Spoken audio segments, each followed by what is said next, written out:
Imagine this. A crowded farmer's market on a breezy Saturday morning.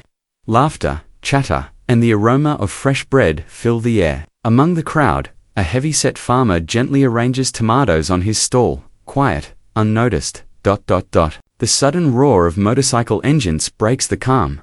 A group of leather-clad bikers pulls in, their mocking laughter aimed directly at the farmer. What they don't know is that beneath his worn flannel shirt and farmer's cap lives one of the deadliest men alive, a retired Delta Force commander. The town of Brooksville isn't big, the kind of place where folks wave at each other, even if they don't know your name.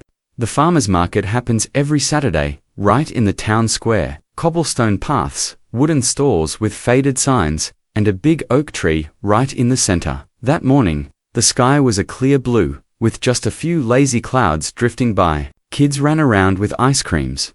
Old couples browsed honey jars, and vendors called out, "Fresh peaches, best in the county." At the far end, near the fence line, stood a produce stall, simple, humble. Behind it was a man named Henry Jacobs.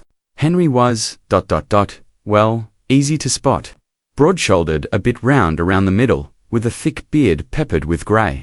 He wore worn jeans, muddy boots, and a flannel shirt with sleeves rolled up to his elbows. His hands calloused, Strong told stories of years spent working the soil. Most locals knew him simply as Farmer Henry, friendly, quiet, kept to himself. Some knew he was a widower, living alone on his 40-acre farm outside of town. But what almost no one knew was Henry's past, a past filled with missions in foreign lands, nights spent behind enemy lines, and skills most men would never dream of possessing. Henry had left that life behind. Or, at least, he thought he had. It started with the sound, a deep, rumbling growl of engines, loud, aggressive, for motorcycles tore into the market, scattering a few kids and making heads turn. They parked right in front of Henry's stall intentionally, blocking it. The leader was a tall, wiry man with a scruffy beard and a denim vest covered in patches. His name, as stitched across his back, was Rick. Behind him were three others, younger, loud, laughing as if the world was theirs. Rick sauntered up to the stall, smirking. Well, what do we got here? He knocked over a basket of cucumbers with the edge of his boot. Henry quietly bent down, picked them up, and placed them back, not saying a word. "Hey, old man," another biker chuckled. "What's the stall's weight limit? Looks like you're testing it." Laughter, loud, cruel. People nearby went quiet. Vendors pretended not to notice, but their eyes darted over. Some shoppers pulled their kids away. No one wanted trouble. Henry sighed, a deep, patient breath. "Can I help you, gentlemen?" His voice was steady, calm. Rick grinned, walking over to the tomatoes. He grabbed one, bit into it, then theatrically spat it on the ground. "Nah, just wondering if the stall comes with free snacks." Henry's eyes didn't flinch. His hands, steady as stone, continued arranging the baskets. "Those cost $1 each." Rick laughed, turned to his crew. "Hear that? $1 each. Fat boys got jokes." Another biker, younger, leaned forward. "Man, with all that belly, you sure you ain't eaten more than you sell?" The insults kept coming, one after another.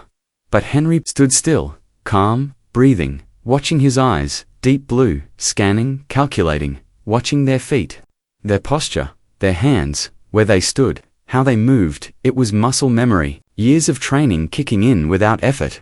But he didn't want this. He wasn't that man anymore. Rick took a step closer, shoving a basket off the table. Tomatoes spilled onto the cobblestones, bursting under heavy boots.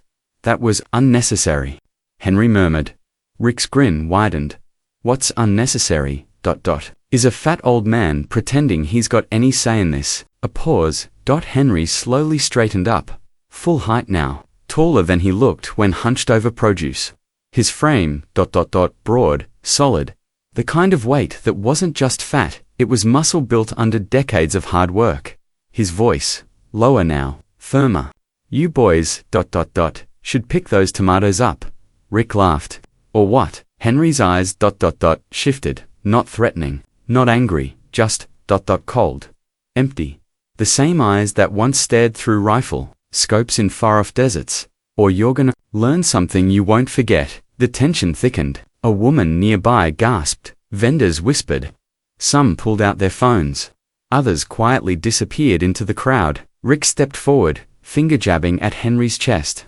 You gonna make me, big man? Henry didn't answer, not with words. His left hand, quicker than anyone expected, shot up, grabbing Rick's finger, mid-jab, a twist, a sharp, controlled move. Snap. Rick howled, collapsing to one knee. AAAGH, you broke it. The bikers lunged, but Henry moved like water, smooth, precise.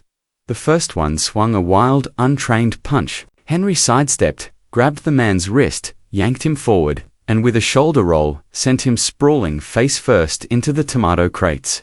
The second charged heavier, braver. Henry pivoted, drove a knee into his stomach, then locked his arm in a hold and flipped him over with shocking ease. The third, hesitated, watched his friends moaning on the ground, looked at Henry, really looked, noticed finally how Henry's feet were planted, balanced, centered, how his hands moved, not wildly, but measured, practiced, deadly. The third, ran. Rick, still cradling his broken finger, scrambled backward. What the hell are you? Henry walked forward, stopping just inches away, bent down, picked up a crushed tomato, and calmly placed it back in the basket. His voice was soft, measured, deadly, calm. Son, once upon a time, I did things you can't even imagine. You think harassing old farmers is tough? Try fighting men who don't care whether they live or die. Try crawling through jungles at night, where the only sound is whether you're stepping on a twig, or a tripwire. Rick's face went pale. Henry straightened up. Now, pick up my tomatoes and They did. All of them broken, bruised, stumbling. They picked up every single one as the bikers limped back to their motorcycles. The crowd slowly returned. First whispers, then applause. Quiet, respectful. Henry didn't bow, didn't wave. He just went back to stacking produce, as if nothing had happened. A little boy tugged his mother's sleeve nearby. Mama, who is that man? She smiled softly. That, is Mr. Henry. He grows the best tomatoes in the county. But in her eyes, was something else.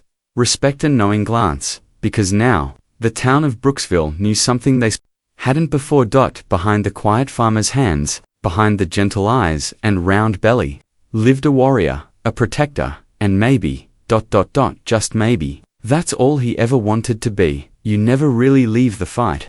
You just choose where to stand.